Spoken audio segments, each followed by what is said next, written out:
പിന്നിൽ വന്നു കണ്ണു പൊത്താം കണ്ടുവെന്നു കള്ളം ചൊല്ലാം കാണാത്ത കഥകളിലെ രാജാവും റാണിയുമാകാം ഓണവില്ലും കൈകളിലേന്തി ഊഞ്ഞാലാടാം.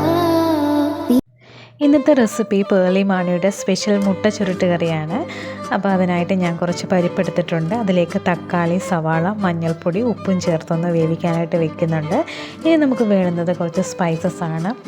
പട്ട, ഗ്രാമ്പു, തക്കോലം, കുരുമുളക്, പെരിഞ്ചീരകം, പിന്നെ ചെറിയൊരു പീസ് ഇഞ്ചി, വെളുത്തുള്ളി, ചുവന്നുള്ളി, തേങ്ങ, മല്ലിയില, ഇത്രയാണ് ആവശ്യമുള്ള സാധനങ്ങൾ. ഇനി ഒരു പാൻ അടുപ്പിലേക്ക് വെച്ച് അതിലേക്ക് കുറച്ച് വെളിച്ചെണ്ണ ഒഴിച്ച് കൊടുത്തതിന് ശേഷം നമ്മൾ എടുത്ത് വെച്ചിരിക്കുന്ന സ്പൈസസ് ഒക്കെ ഇട്ടൊന്ന് വഴറ്റിയെടുക്കാം. പിന്നെ അതിൻ്റെ കൂട്ടത്തിൽ ഇഞ്ചി, വെളുത്തുള്ളി, ചുവന്നുള്ളിയും കൂടി ഇട്ടൊന്ന് വഴറ്റിയെടുക്കുന്നുണ്ട്. അതിനുശേഷം നമുക്ക് ചിരകിയ തേങ്ങ ആഡ് ചെയ്ത് കൊടുക്കാം. ഇത് വളരെ എളുപ്പത്തിൽ ഉണ്ടാക്കാൻ പറ്റിയൊരു റെസിപ്പിയാണ്. ഇത് ചോറിൻ്റെ ഒപ്പം മാത്രമല്ല, അപ്പം, ചപ്പാത്തി, പത്തിരി ഇതിൻ്റെയൊക്കെ കൂടെ കോമ്പിനേഷനായിട്ട് കഴിക്കാൻ പറ്റിയൊരു കറിയാണ്.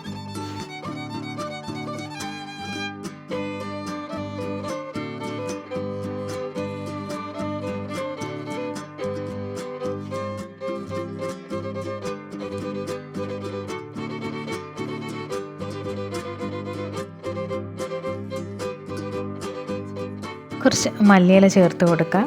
ഞാൻ വളരെ കുറച്ച് മല്ലിയില മാത്രമാണ് ചേർത്ത് കൊടുക്കുന്നത്.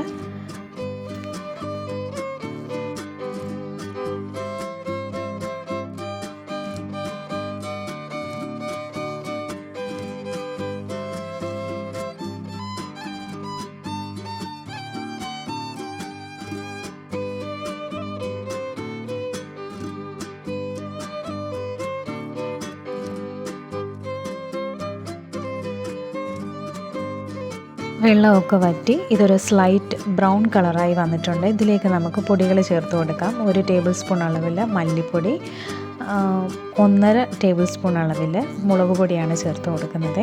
അവരവരുടെ എരി അനുസരിച്ച് അങ്ങോട്ടും ഇങ്ങോട്ടും ഒക്കെ അളവുകൾ മാറ്റാം. അപ്പോൾ ഇതൊന്ന് ജസ്റ്റ് ഒന്ന് മൂപ്പിച്ചതിന് ശേഷം ഫ്ലെയിം ഓഫ് ചെയ്ത് കൊടുക്കാം. അപ്പോൾ ഇത് തണുത്തതിന് ശേഷം നമുക്ക് അരച്ചെടുക്കാം.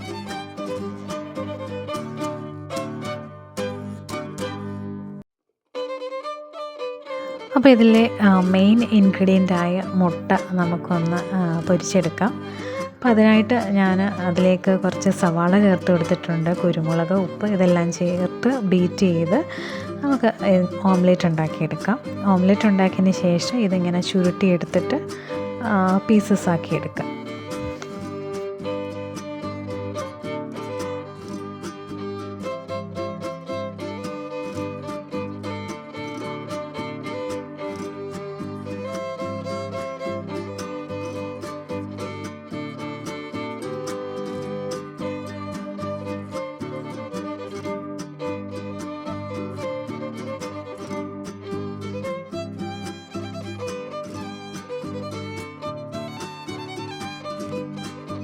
പരിപ്പൊക്കെ നന്നായിട്ട് വെന്ത് വന്നിട്ടുണ്ട്. ഇതിലേക്ക് ഇനി നമ്മൾ അരച്ച് വെച്ചിരിക്കുന്ന അരപ്പ് ചേർത്ത് കൊടുക്കാം. അപ്പോൾ ഇത് ചേർത്ത് ഇതൊന്ന് തിളച്ച് വരുമ്പോൾ ഇതിലേക്ക് നമ്മൾ പീസസ് ആക്കി വെച്ചിരിക്കുന്ന മുട്ടയും കൂടെ ചേർത്ത് പിന്നെ ഫ്ലെയിം ഓഫ് ചെയ്യാം. അപ്പോൾ നമ്മുടെ സിമ്പിളായിട്ടുള്ള മുട്ട ചുരുട്ട് കറി റെഡി ആയിട്ടുണ്ട്. എല്ലാവരും ഒന്ന് ട്രൈ ചെയ്യണം. വളരെ സിമ്പിളാണ് ഉണ്ടാക്കാനായിട്ട്, ടേസ്റ്റിയാണ്.